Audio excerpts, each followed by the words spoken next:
Alright guys, so this here is the how-to for the bottom lip. We originally painted the trim and the lip at the same time, but when we ran into troubles when we went to take the tape off here, and it peeled the rest of the lip away. So what we're going to do instead, we have this here just for some overspray, just had a few garbage flyers laying around. So figured we'd just use that to cover it up, protect the beauty, which is the Mitsubishi. And there's so many bad comments on this, but using that just for overspray. And then for the first couple coats, we're going to have that there, and then after the second coat is on, we're going to peel it off and make an edge, and then we're going to use like the edge of one of these flyers just as a stencil and spray over with every coat that we need and take it away right away, just so that the Plastidip won't adhere to itself. So at the finished product we should have a nice clean line here. I don't know if it's going to work, but we'll see, because I don't want to keep making videos of how to fuck up Plastidip. So like before, clean it, make sure that you shake your can, make sure it's all taped away, anything that you don't want to get full of Plastidip. We'll see how it goes.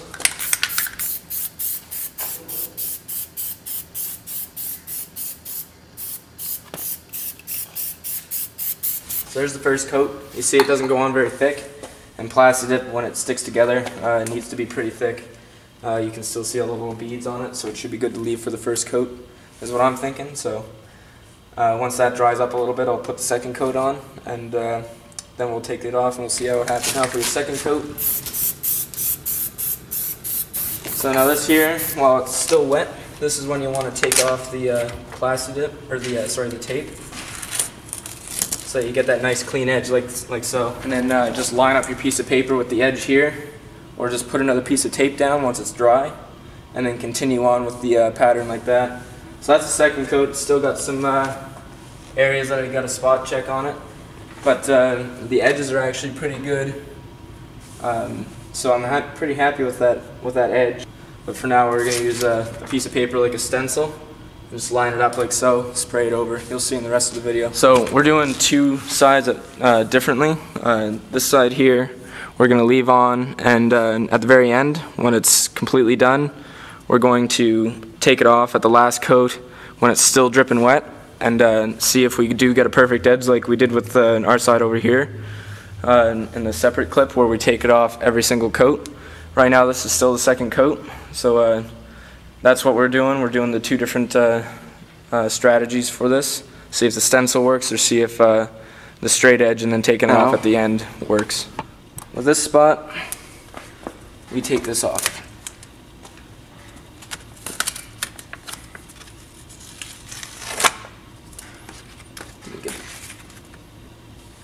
Paper kind of touched the edge here, but that's no big deal. Once we put the next coat on, we can fix that right away. So this is the third coat of the Plastidip. We're going to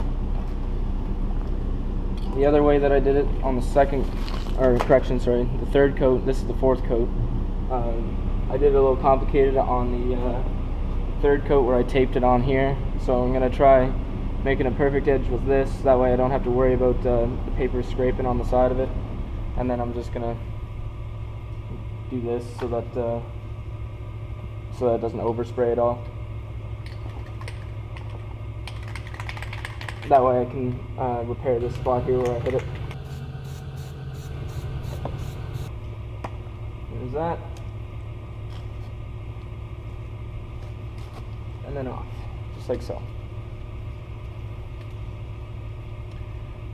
So there you go, I repaired that line. It's all nice and flush now. Good to go. Alright, so this here probably gonna be the final coat. This is coat number 5. For me, it makes sense if you put a lot of coats on the bottom here, because this is a high impact zone pretty much if you're coming out of like driveways that are at a weird angle or something like that. So I think the thicker that you put this on, the longer it'll last, the better it'll look, because you won't get any scrapes and won't peel it up right away. We'll see how durable it is. I know when I did my trim, it doesn't get much impact or anything like that, but there is a lot of scuffs on it from people bumping it and stuff. And it's held up pretty well, and it's gone through quite a few snowbanks. So That's why I put a lot of extra Plastidip on this bottom lip here, to protect the lip and protect the Plastidip too.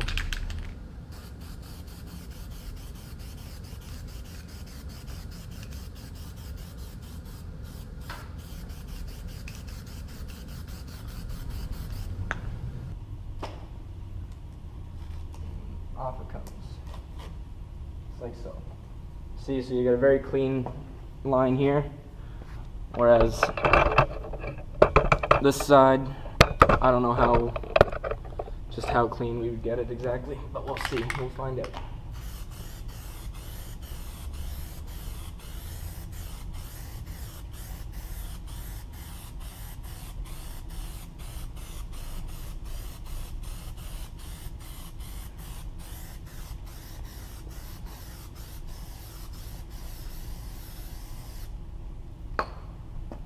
So now it's nice and wet. One, and a moment of truth, bam. So it does give you quite a nice line. I'm actually surprised at how well that worked. Just a few minor little bumps here and there, but nothing that you can just push it in and makes it straight. Personally, that one's a lot easier to use because it's dummy proof. This here though, I got a lot better of a finish on this side. Just using my own eye by guiding the tape in every time, covering it quick, spraying it, and then taking it off. That's 5 coats there, and it's still straight. Whereas this here's it's 5 coats, and it still has a couple little bumps here and there. Not bad, just a little overspray that you do, but you just take some Goo Gone, rub that off, it's good. And yeah, so that's how to Plastidip your front lip on your Mitsubishi Lancer.